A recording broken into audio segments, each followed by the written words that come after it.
नमस्कार दोस्तों, एवरीथिंग अभिषेक YouTube channel पे मैं अभिषेक स्वागत करता हूं। इस वीडियो में हम बात करने वाले हैं बीपीएससी टीआरई 2.0 में फॉर्म फिलिंग को लेकर के बहुत सारे कंफ्यूजन को दूर करने की कोशिश करेंगे।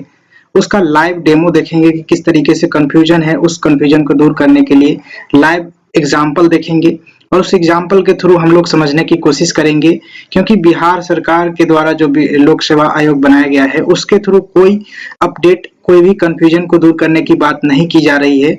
जो एसटीईटी सब्जेक्ट कॉम्बिनेशन के बारे में बताया जा रहा था, रिलैक्सेशन, एज रिलैक्सेशन को लेकर के और अन्य के विषय के बारे में, उन सभी बातों को जानेंगे। साथ ही साथ आज के डेट में 2 नोटिस जारी किया गया है बीपीएससी के द्वारा, जो कि टीआरई 2.0 के लिए जारी किया गया नोटिस है। उन सभी नोटिस को समझेंगे, तफसील से अच्छे से समझेंगे। वीडियो लास्ट तक देखिएगा। वीडियो अच्छा लगे तो निश्चित रूप से लाइक कीजिएगा, शेयर कीजिएगा दोस्तों के साथ, और ऑथेंटिक जानकारी के लिए आप निश्चित रूप से हमारे चैनल को सब्सक्राइब कीजिएगा, ताकि मैं आप लोग के साथ ऑथेंटिक जानकारी शेयर कर पाऊं। बेल आइकन प्रेस कीजिएगा ताकि आपको नए वीडियो का नोटिफिकेशन समय से मिलता रहे। शुरू करते हैं। सबसे पहले देखेंगे तो ये आपका लोक सेवा आयोग का वेबसाइट आपके स्क्रीन पे दिख रहे होंगे। सबसे पहले हम जानेंगे नोटिस के बारे में कि आज के डेट में कौन से नया नोटिस जारी किया गया है बीपीएससी के थ्रू। पहला नोटिस देखते हैं तो आपके स्क्रीन पे इस तरीके से दिखता है, देख सकते हैं आप। बिहार लोक सेवा आयोग के द्वारा जारी किया गया आज के डेट में नोटिस, सिग्नेचर देख सकते हैं 13/11/2023 का है। इसमें कहा जा रहा है, तो यहाँ से देखिए, आवश्यक सूचना के रूप में जारी किया गया है।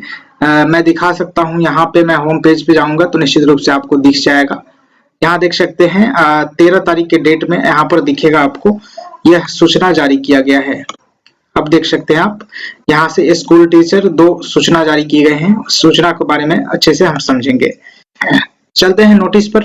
नोटिस देखते हैं क्या है, इसके बारे में समझते हैं। तो देख सकते हैं आपके स्क्रीन पे शो हो रहे होंगे कि शिक्षा विभाग बिहार से प्राप्त अधियाचना के आलोक में विद्यालय अध्यापक की नियुक्ति से संबंधित विज्ञापन 26/2023 के रिक्त पदों की कुल संख्या 50,263 को विज्ञापन संख्या 27/2023 में समाहित करने की बात को कहा गया है, जो कि 10/11/2023 को प्रकाशित की गई थी।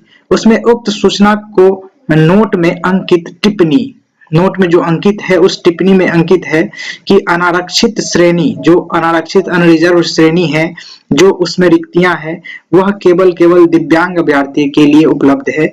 यह बात नोट में पहले से विज्ञापन में अंकित था, उसको विभाग के द्वारा हटा दिया गया है, यानी विलोपित किया जाता है। इस जो नोटिस है या नोट में जो लिखा हुआ है बात, अनारक्षित श्रेणी के लेकर के जो दिव्यांग जन है उन अभ्यर्थियों क्या है, तो इस चीज को विलोपित किया जाता है, इस चीज को हटाया गया है, ध्यान रखेंगे। यानी कि कह लें तो सीट को अनरिजर्व कर दिया गया है, तो सभी लोग उसमें जा सकते हैं।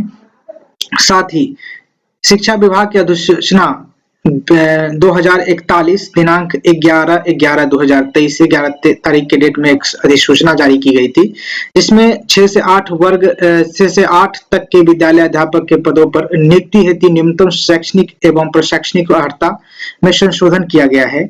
जो अर्हता था उसकी अर्हता को संशोधन किया गया है, जो आयोग के वेबसाइट पर उपलब्ध है, देखेंगे इसमें। तो और बाद बाकी जो डिटेल्स है वो मतलब जो है कि यथावत है, ये बात यहाँ पर कहा जा रहा है। इसी संदर्भ में जब आप देखते हैं तो यहाँ से सिग्नेचर भी देख लीजिए। उसके बाद यहाँ चलते हैं इस नोटिस पे। सेकंड नोटिस जो बिहार लोक सेवा आयोग के द्वारा जारी किया गया है, आप देख सकते हैं यहाँ डेट 13/11/2023 को यह सूचना जारी किया गया है। इसमें 6 to 8 के लिए अर्हता है, जो कि शिक्षा विभाग के द्वारा अर्हता है, उनको संशोधित किया गया है। क्या संशोधित किया गया है यहाँ से देखेंगे तो शिक्षा विभाग के अंतर्गत विद्यालय अध्यापक के कुल 69,706 पद एवं पिछड़ा वर्ग एवं मध्य पिछड़ा कल्याण विभाग के अंतर्गत 9 से 16 पद नियुक्त हेतु इतना तारीख यानी 4/11/2023 के विज्ञापन संख्या 27/2023 को प्रकाशित किया गया था। उक्त क्रम में प्राप्त शिक्षा विभाग के पत्रांक इतना दिनांक इतना द्वारा उपलब्ध शिक्षा विभाग की अधिसूचना भी 2041 11/11/2023 के कंडिका आलोक के विज्ञापन में कंडिका 2A फर्स्ट निम्न प्रकार संशोधित किया जाता है। यहाँ देख सकते हैं क्या संशोधित किया गया, तो वर्ग 6 से 8 तक के विद्यालय अध्यापक के पद पर नियुक्ति हेतु निम्नतम शैक्षणिक एवं प्रशैक्षणिक अर्हता निम्नवत होगी। क्या होगी, तो स्नातक के साथ आप किसी भी मान्यता प्राप्त विश्वविद्यालय के से इनका जो है कि स्नातक होना चाहिए और डीएलएड होना चाहिए 2 वर्ष में, ध्यान रखेंगे, चाहे किसी भी नाम से जाना जाता हो। उसके बाद है कम से कम 50% अंकों के साथ स्नातक या स्नातकोत्तर के साथ बीएड होना चाहिए, चाहे वो 1 वर्षीय हो चाहे 2 वर्षीय हो।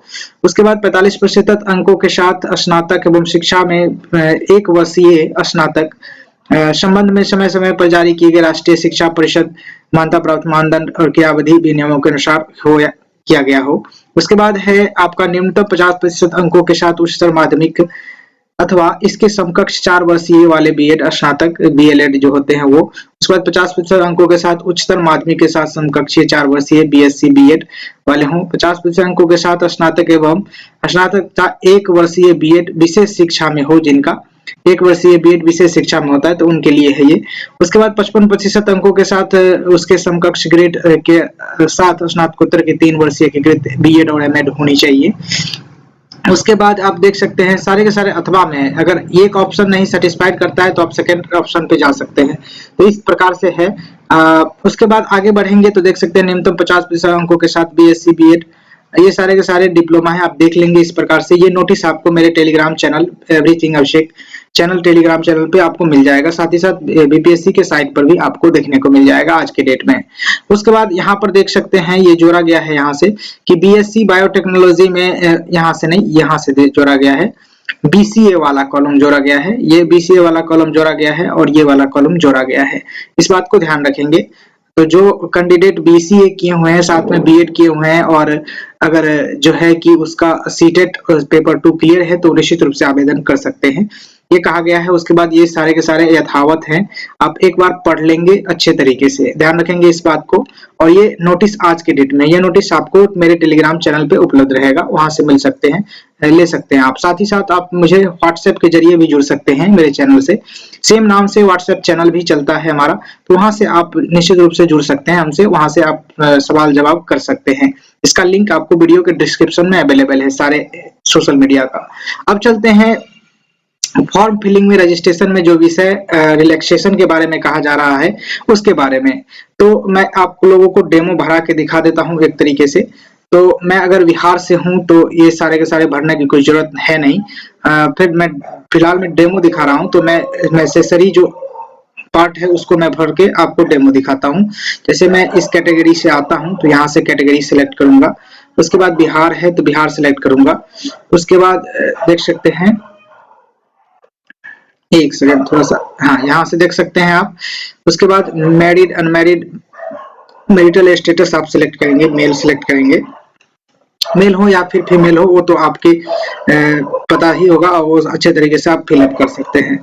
उसके बाद आप देख सकते हैं, उसके बाद आप विजुअल ये बेंचमार्क में मतलब डिसेबिलिटी में आते हैं तो यहाँ पर सिलेक्ट करेंगे, अदरवाइज आप ही सिलेक्ट करेंगे। उसके बाद देख सकते हैं नीचे चले जाएंगे और मेन चलते हैं आप यहाँ पे, तो देखने को मिलेगा यहाँ से आपको,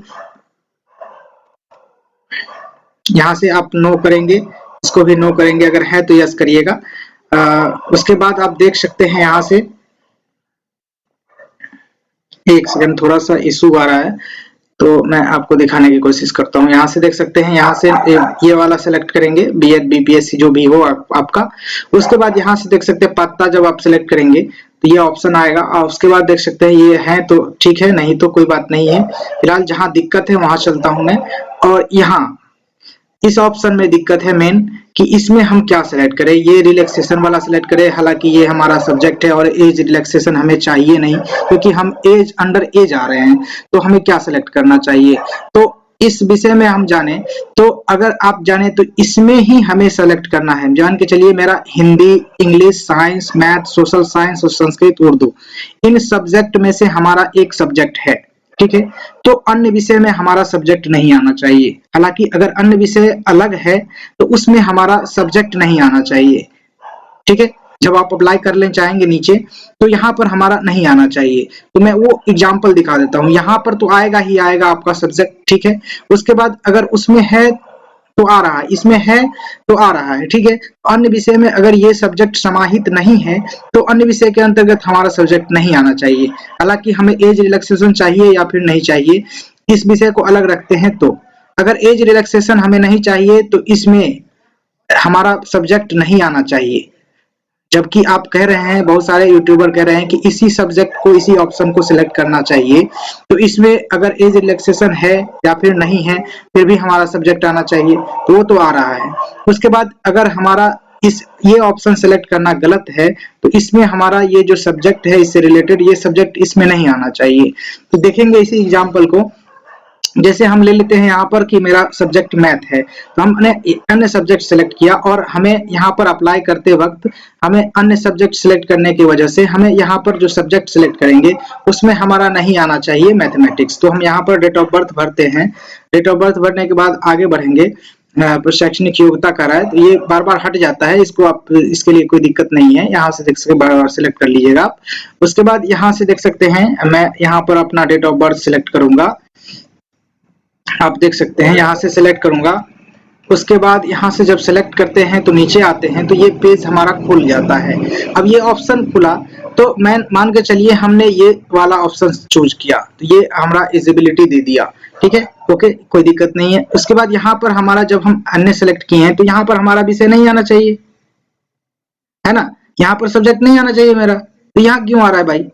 यहाँ जब हमने सेलेक्ट किया, अन्य सब्जेक्ट हमने सेलेक्ट किया, देख सकते हैं आप, आपके सामने लाइव में फॉर्म भर के दिखा रहा हूं। यहाँ पर अन्य मैंने सेलेक्ट किया है। अगर हमें यह सेलेक्ट करना हमें सही कहा गया है, तो ये सब्जेक्ट सेलेक्ट कर रहे हैं हम, तो हमें जो है कि यहाँ पर हमारा सब्जेक्ट जो है कि उससे ऊपर रिलैक्सेशन वाले में जो सब्जेक्ट लिखा हुआ है, वो सब्जेक्ट यहाँ नहीं आना चाहिए, क्योंकि हम एलिजिबल ही नहीं है, क्योंकि हमारा सब्जेक्ट जो एसटीटी में है वह सब्जेक्ट हमने पास ही नहीं किया है, तो फिर हम इस सब्जेक्ट के टीचर कैसे बनेंगे? तो फिर यहाँ पर क्यों सेलेक्ट हो रहा है हमारा सब्जेक्ट? ये तो ध्यान देने वाली बात है, यह क्लियर करना चाहिए बीपीएससी को कि ऐसा क्यों है। अगर ऐसा है तो कैसे मेरा फॉर्म गलत है? हमने अन्य सेलेक्ट किया तो हमारा फॉर्म कैसे गलत है? आप कैसे कर रहे हैं कि हमारा फॉर्म गलत है? तो ये बात ध्यान देने की जरूरत है। मैं कह रहा हूं कि जो कैंडिडेट एज रिलैक्सेशन नहीं ले रहे हैं, तो उनका कैसे आप कह सकते हैं कि आप जबरदस्ती इसमें एज रिलैक्सेशन स्पष्ट लिखा हुआ है, एज एग्जेम्पटेशन। आप एक बात गौर करेंगे, जब आप एप्लीकेशन लिखते हैं, किसी भी विभाग को जब आवेदन लिखते हैं, तो ऊपर में सब्जेक्ट लिखते हैं। सब्जेक्ट में आप क्या लिखते हैं? मेन हेडिंग लिखते हैं कि हमारा ये इशू है, इशू लिखते हैं। उसके बाद आप अपना नीचे डिस्क्राइब करते हैं। उसी तरीके से इसी टॉपिक का ये सब टॉपिक है। जब आप एज रिलैक्सेशन की बात कर रहे हैं मेन हेडिंग में, उसके बाद आप देख सकते हैं यहाँ पर ये ऑप्शन दिया हुआ है। और ये भी बात बता दूं कि ये बाद में जो अपडेट किया जाता है साइट को, तो इसको लेकर के एक नोटिस जारी करना चाहिए कि हमने ये अपडेट किया है और इसमें ये चीज है, क्लियरिफिकेशन देना चाहिए। वो भी नहीं दिया गया। शुरू में 9 तारीख तक आप देखेंगे यहाँ पर एज एग्जाम्पटेशन नहीं लिखा हुआ था और यहाँ पर अन्य विषय नहीं लिखा हुआ था, यहाँ पर सिर्फ अन्य आ रहा था, और बाद में ये अपडेट किया गया है। और कहा जा रहा है कि जो ऊपर वाले ऑप्शन सेलेक्ट करना है, जो रिलैक्सेशन चाहिए या फिर नहीं चाहिए, फिर भी वही रिलैक्स ऑप्शन सेलेक्ट करना है। हाँ भाई, मैं मान लिया आपकी बात कि यह ऑप्शन सेलेक्ट करना चाहिए। हालांकि यह ऑप्शन जब हम सेलेक्ट कर रहे हैं तो इसमें मेरा सब्जेक्ट है वो तो आएगा, ठीक है, कोई दिक्कत नहीं है। उसके बाद यहाँ पर जब हम अन्य सब्जेक्ट सेलेक्ट कर रहे हैं, तो ये वाला सब्जेक्ट जो इसमें दिया हुआ है वो अन्य सब्जेक्ट के अंतर्गत नहीं आना चाहिए। तो फिर कैसे आ रहा है भाई? अब कैसे गलत है? इस बात को आप कमेंट बॉक्स में जरूर क्लियर कीजिएगा। आप लोग सोचिएगा, समझदार हैं तो निश्चित रूप से आप सोच सकते हैं इस बात को। अगर कोई कह रहा है कि अन्य भर के आपने गलत कर दिया, तो कैसे किया वो आप इस तरीके से उसको तर्क दे सकते हैं, जवाब दे सकते हैं। एक तरीके से मेरा भी जवाब है उन यूट्यूबरों को कि जो अन्य के अलावा उस सब्जेक्ट को सिलेक्ट करवा रहे हैं, जो अंडर एज हैं, उनको भी रिलैक्सेशन वाला जो ऑप्शन है वो सिलेक्ट करवा रहे हैं। ये निश्चित रूप से ध्यान देने वाली बात है। इस पर मैं आग्रह करूंगा अतुल प्रसाद सर से, यूपीएससी से, कि वो आए, इस बात को डिक्लेयर करे कि वो कौन सा सही है कौन सा गलत है, डिक्लेयर करे। फिलहाल इस वीडियो में यही बात कर रहा था, और कोई नई जानकारी आएगी तो निश्चित रूप से मैं आपके सामने एक वीडियोस लेकर के आऊंगा, ऑथेंटिक जानकारी लेकर के आऊंगा। Thank you for watching this video. जय हिंद, वंदे मातरम।